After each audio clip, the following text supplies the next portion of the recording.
Hello friends, कैसे हो आप सभी। लास्ट प्रेजेंटेशन में हमने देखा था कि हम पेपर 1 का प्रिपरेशन कैसे करें, CAPF AC का। आज हम देखने वाले हैं कि CAPF AC 2023 जो कि नेक्स्ट ईयर है, उसके लिए हमारी प्रिपरेशन टाइमलाइन क्या होने वाली है। मैं हूँ सिद्धार्थ सिंह और चलिए स्टार्ट करते हैं। इससे पहले कि हम अपनी टाइमलाइन बनाएं, हम कुछ बेसिक गाइडलाइंस देख लेते हैं कि क्या हमें फॉलो करना है जब हम अपनी टाइमलाइन प्रिपेयर कर रहे हैं। So you have to keep in mind कि जब हम टाइमलाइन तैयार कर रहे हैं, so we only have to prepare a broad timeline.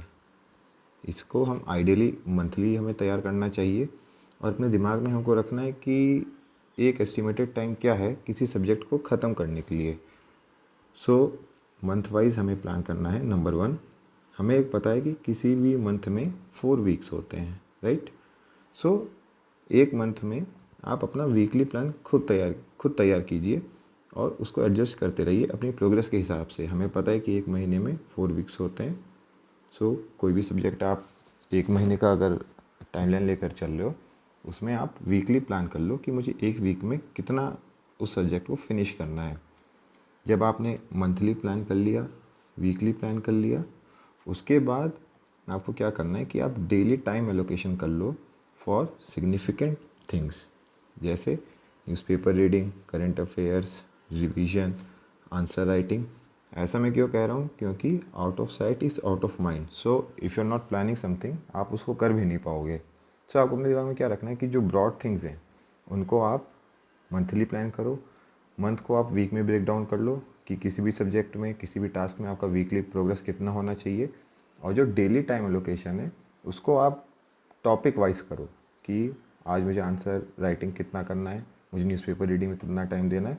इस हिसाब से क्या होगा कि आप बहुत माइक्रो मैनेजमेंट भी नहीं कर रहे हो और जो इम्पोर्टेंट थिंग्स है वो आपकी कवर होती जा रही हैं। जो मैंने टाइमलाइन बनाया है उसमें मैंने एज्यूम किया है कि आपका जो डेली स्टडी टाइम है वो 8 आवर्स है एंड उसको मैंने 4 पार्ट्स में डिवाइड किया है daily, 3 subjects and 1 newspaper and current affairs. Newspaper and current affairs को मैं 1 यूनिट मानता हूँ, एक सिंगल यूनिट, एंड उसके अलावा you have to study 3 subjects. You can also study for lesser time, someone who is starting right away, तो उसके लिए it will be difficult to manage 8 hours per day. ठीक है, तो उसको क्या करना है कि 8 आवर्स की जगह 6 या 4 आवर्स ही पढ़ने हैं, लेकिन जो 4 स्लॉट्स हैं हमारे for 3 subjects and plus 1 newspaper, वो आपको डेली डिवोट करना है प्रिपरेशन के लिए। उसके बाद जब भी हम कोई सब्जेक्ट पढ़ रहे हैं जनरल स्टडीज़ का, so you have to proceed in the following way. सबसे पहले आप NCERTs पढ़ो। Why? Because NCERTs cover the basics of any subject. When you have finished out the basics, उसके बाद आप रेफरेंस बुक्स पढ़ो। रेफरेंस बुक्स हमने देखा हुआ है ऑलरेडी सेपरेट वीडियो में कि ज्योग्राफी के लिए GC लियांग है एंड पॉलिटी के लिए M लक्ष्मीकांत हो गई। ये सब आपकी रेफरेंस बुक्स हैं। So you study them after you have finished of the NCERTs।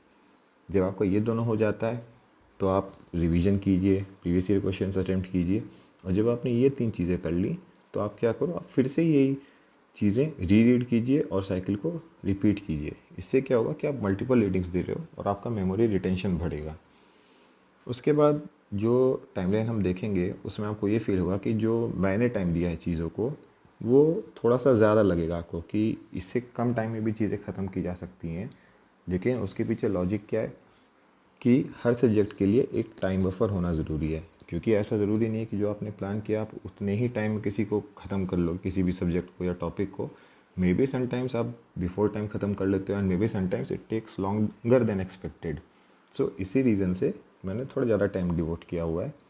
उसके बाद हमें पता है कि किसी भी सब्जेक्ट में हमको मल्टीपल रीडिंग्स देनी है, रिवीजन करना है, प्रीवियस ईयर क्वेश्चंस प्रैक्टिस करने हैं। एक्चुअल टाइम ज़्यादा होता है एक सिंगल रीडिंग के कंपैरिजन में। और अगर आपने ये सब भी कर लिया है कि मल्टीपल रीडिंग्स दे ली, रिवीजन कर लिया, प्रीवियस ईयर क्वेश्चन मॉक्स प्रैक्टिस कर लिए हैं, एंड उसके बाद भी आपका सब्जेक्ट जल्दी ख़त्म हो जाता है, तो आप नेक्स्ट सब्जेक्ट स्टार्ट कर दीजिए। ठीक है। उसके बाद मैं एक एडवाइस देना चाहूँगा कि आप डेली 10 मिनट किसी भी सब्जेक्ट में अपनी स्वॉर्ड को शार्पन करने में स्पेंड कीजिए। वैसे तो शार्पनिंग योर एक्स होता है, लेकिन हम स्वॉर्ड मान लेते हैं। ठीक है। तो आपको क्या करना है, जैसे फॉर एग्जांपल आप पॉलिटी पढ़ रहे हो, तो आप पॉलिटी पढ़ो, लेकिन उसमें से 10 मिनट डेली आप किस चीज़ को दो जो आपने पिछले सिटिंग में पढ़ा था, राइट, जो आपने लास्ट डे पढ़ा था उसको आप केवल 10 मिनट देख लो। उससे क्या फ़ायदा होगा कि आपको एक क्विक रिवीजन हो जाएगा, प्लस जो आज आप पढ़ने वाले हो उसके लिए एक फ्रेमवर्क सेट हो जाता है आपके माइंड में, वरना थोड़ा सा डिसकंटिन्यूटी लग सकता है, नंबर 1। नंबर 2, जो आपके फोकस एरियाज हैं, for example someone is from Hindi medium जो इंग्लिश इंप्रूव करने का ट्राई कर रहा है, या फिर कोई ऐसा है जो मैथ्स में वीक था and he is improving his maths या फिर क्वांटिटेटिव एप्टीट्यूड, तो उसको क्या करना है, आप बस डेली 10 मिनट उस चीज़ को देते जाओ, तो उससे क्या है कि आपका ग्रेजुअल इंप्रूवमेंट होता जाएगा।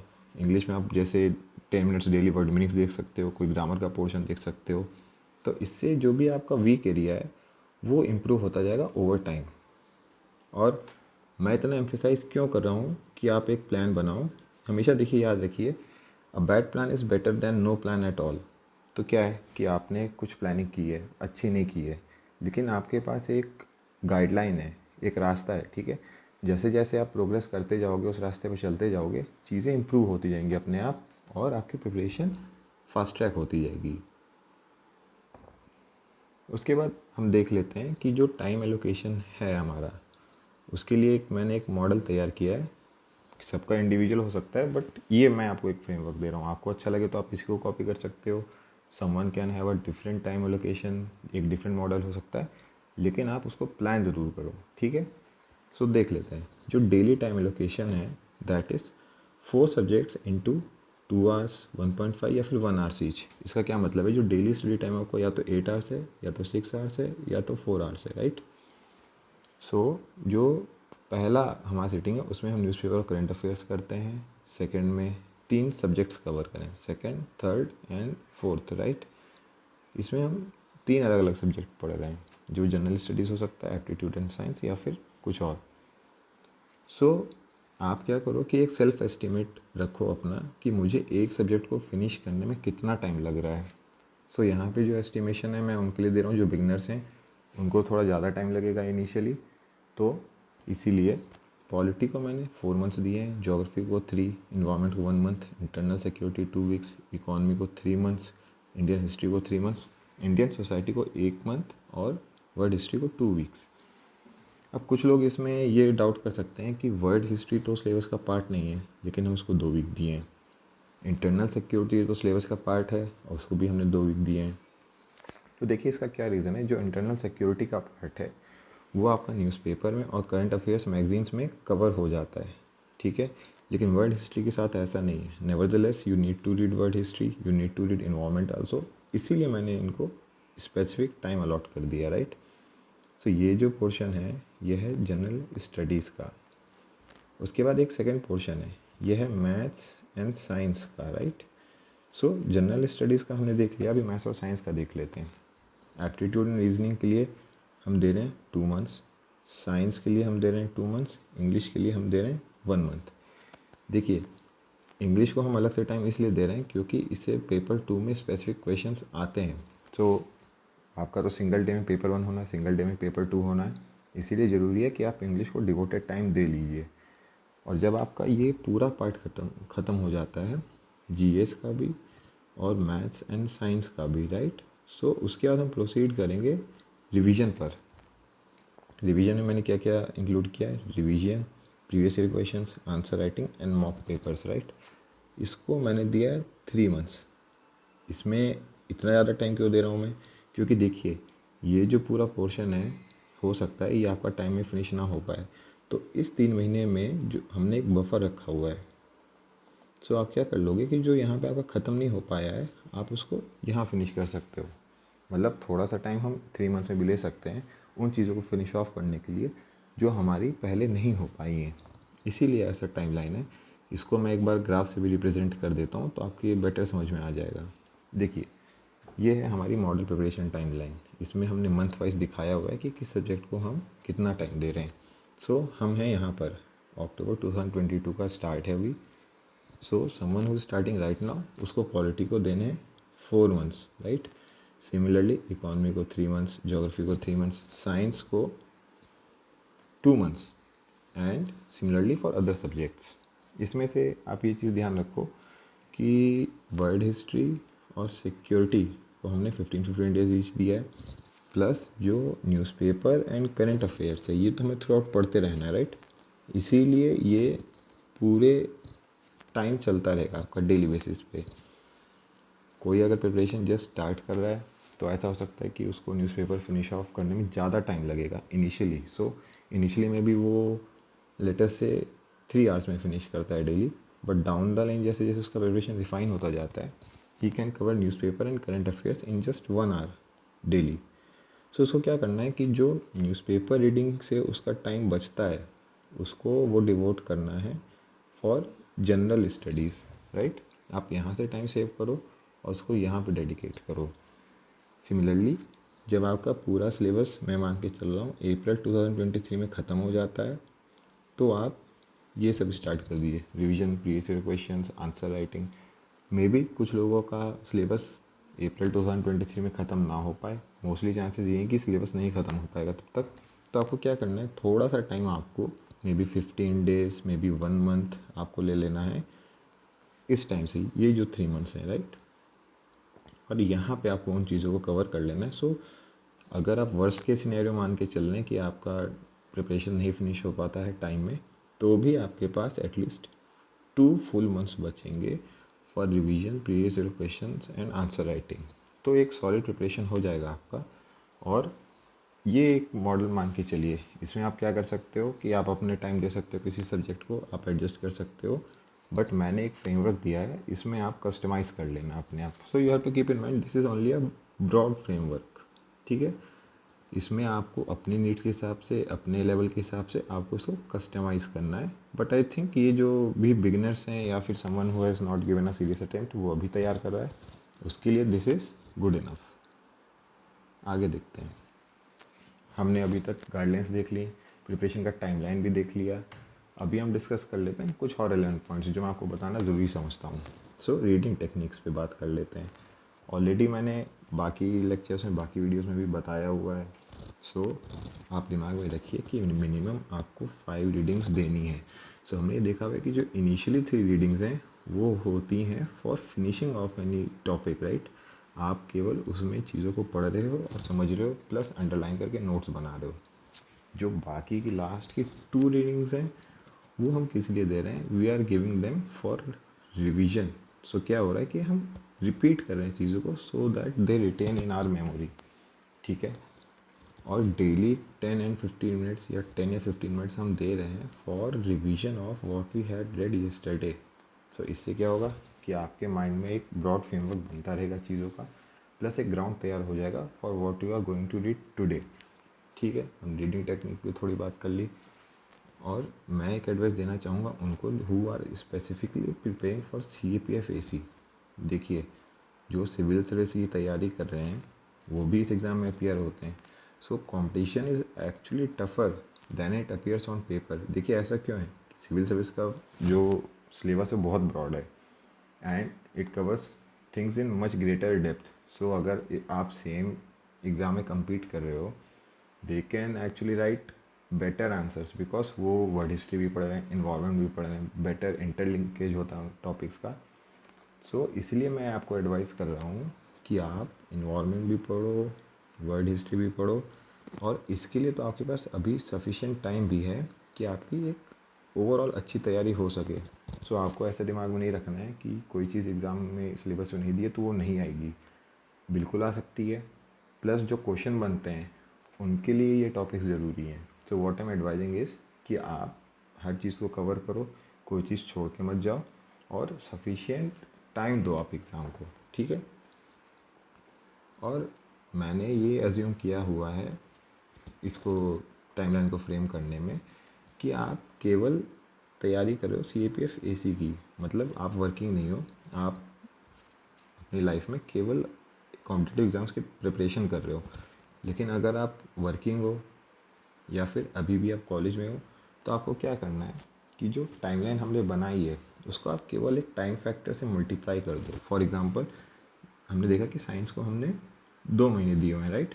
तो आप क्या करो, आप साइंस को अपने टाइमलाइन में 4 मंथ्स दे दो, और सिमिलरली जो आपका प्रिपरेशन हम अभी 10 मंथ्स में फिनिश कर रहे हैं, राइट, वो आपका फिनिश होगा 20 मंथ्स में या फिर 24 मंथ्स में। सो आपको पेशेंस रखना है और एक सॉलिड तैयारी करनी है। Don't rush to finish the syllabus. आपको केवल सिलेबस ख़त्म नहीं करना है, आपको हर एस्पेक्ट को अच्छे से तैयार करना है और सफिशिएंट टाइम भी देना है। तभी आपकी सॉलिड तैयारी हो पाएगी और आप एग्ज़ाम क्लियर कर पाओगे, क्योंकि कंपटीशन टफ है and you need to give it efforts and time. ठीक है, उसके बाद मैं एक चीज़ बताना चाहूँगा कि इंक्रीमेंटल सेल्फ ड्रिवन प्रोग्रेस होनी चाहिए जब आप तैयारी कर रहे हो। देखिए, आपको हार्ड वर्क तो करना ही है, आपको एग्ज़ाम में घंटे देने ही हैं और एफर्ट्स भी हर एस्पेक्ट में करने ही, जैसा कि मैंने पहले बताया। सो आप क्या करो, you monitor your progress gradually and plan accordingly. So may be आज आपको लग रहा है कि आप एक सब्जेक्ट को जो एलोकेटेड टाइम है उसमें ख़त्म नहीं कर पाओगे, लेकिन जैसे जैसे प्रोग्रेस होगा आपको दिखेगा कि आपकी टेक्निक सुधरती जा रही है, स्पीड सुधरती जा रही है। So you keep on tweaking your plan accordingly. ठीक है, for example someone is starting right away, you start with 4 hours and as you improve आप अपना डेली स्टडी टाइम बढ़ाते जाओ and you have to keep a target in your mind of at least 8 focused hours. So ऐसा नहीं है कि आप केवल घंटे पूरे कर रहे हो, आपको क्वालिटी टाइम देना है पेपर के लिए। सो डोंट बी डिस्करेज्ड कि इतना तो मैं नहीं पढ़ पाऊँगा। रिमेंबर कि जो फर्स्ट डे होता है वो हमेशा सबसे डिफ़िकल्ट होता है, इट्स ऑलवेज द हार्डेस्ट। सो आप कम टाइम से स्टार्ट करो, कम इनिशियली कम मेहनत करो, लेकिन जैसे जैसे टाइम बढ़ता जाए, फॉर एग्जांपल आज आप 4 आवर्स पढ़ रहे हो, 3 मंथ्स के बाद you have a target of studying 6 hours. So आप स्टार्ट यहाँ से कर रहे हो, जैसे जैसे टाइम जाता जा रहा है आपको प्रोग्रेस अपनी दिखनी चाहिए। इनिशियली में भी आपको अपनी प्रोग्रेस ना दिखे, बट जब आप अपना टाइम बढ़ाओगे, फॉर एग्जांपल 2 मंथ्स कर लोगे या 4 मंथ्स कर लोगे, तो आपको दिखेगा कि पहले मैं इतना कवर कर पा रहा था लेकिन अब मैं डेली इतना सिलेबस कवर कर पा रहा हूँ। सो आपको थोड़ा मोटिवेशन भी होगा और आपकी सेल्फ ड्रिवन प्रोग्रेस होगी, राइट। उसके बाद मैं एक चीज़ बताना चाहूँगा कि डू नॉट चेस परफेक्शन। आपको हर चीज़ में परफेक्ट नहीं बनना है, आपको क्या अटेन करना है, वर्चुओसिटी।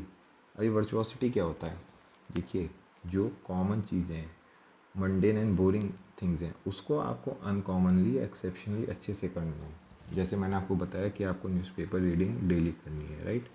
आप कोई एक सब्जेक्ट फिनिश कर लेते हो लेकिन आपको उसको तब भी 5 रीडिंग्स मिनिमम देनी है, रिवीजन करना ही है, प्लस प्रीवियस ईयर क्वेश्चंस आपको प्रैक्टिस करनी है। तो ये सब क्या है, ये सब बोरिंग चीज़ें हैं कि हर चीज़ को मैं 5 रीडिंग क्यों दूँ, मुझे तो 2 रीडिंग में समझ में आ गया। न्यूज़पेपर डेली क्यों पढ़ना है, मैं न्यूज़पेपर नहीं पढ़ूँगा। नहीं, ये सब बोरिंग चीज़ें हैं, लेकिन आप इनको अच्छे से करो। क्यों? क्योंकि आप अपने दिमाग में रखिए 80-20 रूल। अभी 80-20 रूल क्या बताता है कि जो 80% ऑफ रिजल्ट्स हैं वो अचीव हो जाते हैं by focusing on the important 20% things. So ये जो चीज़ें मैंने आपको बताई हैं इस प्रेजेंटेशन में या फिर पहले किसी वीडियो में, daily newspaper reading, revision, previous year questions and regularity, ये बेसिक्स हैं। जो बाकी की इम्पॉर्टेंट थिंग्स बचती हैं, जैसे कि आपको अपने आंसर राइटिंग टेक्निक कैसे इंप्रूव करनी है, टाइम मैनेजमेंट, पेपर देते टाइम कैसे करना है, जो मल्टीपल चॉइस क्वेश्चंस हैं उनको अटेम्प्ट करने के लिए क्या आपको स्ट्रैटेजी रखनी है, ये सब तो एडवांस चीज़ें हैं, लेकिन आप बेसिक्स को करेक्ट कीजिए अपने, राइट। इसी से आपको 80% रिजल्ट्स मिल जाएंगे। And do not live sleep over trivial things. आप अगर जस्ट स्टार्ट कर रहे हो, आप दिमाग में रखो कि अभी भी मेरे पास 10 मंथ्स है एग्ज़ाम के लिए, सफिशिएंट टाइम है, and over the time I will improve the minor things. जो छोटी छोटी चीज़ें हैं उनको मैं करेक्ट करूँगा, but you get the big 20% things correct. ठीक है, तो टाइमलाइन प्रिपरेशन में मुझे इतना ही बताना था आपको। हमने ब्रॉडली गाइडलाइंस भी देख लिया, ये भी देख लिया कि मंथ वाइज हमको कैसे हैंडल करना है चीज़ों को, वीकली प्लान करना है, डेली कितना कितना टाइम देना है, and you customise this according to your own needs. ठीक है, इसके बाद जो नेक्स्ट वीडियो होगा उसमें हम कवर करेंगे ऐसे राइटिंग फॉर पेपर 2। ठीक है, एंड उसके बाद NCERTs फॉर CAPF। तो ये दो नेक्स्ट वीडियोज़ आने वाले हैं। एंड यूट्यूब पर आप सिद्धार्थ सिंह CAPF सर्च कर सकते हो, टेलीग्राम पर मिशन CAPF 2023, मिशन 2023 CAPF का फोरम, ये दोनों आप देख लीजिए, इसमें आपको बाकी कंटेंट भी मिल जाएगा। एंड आई होप ये वीडियो आपके लिए हेल्पफुल रहा होगा। Thank you.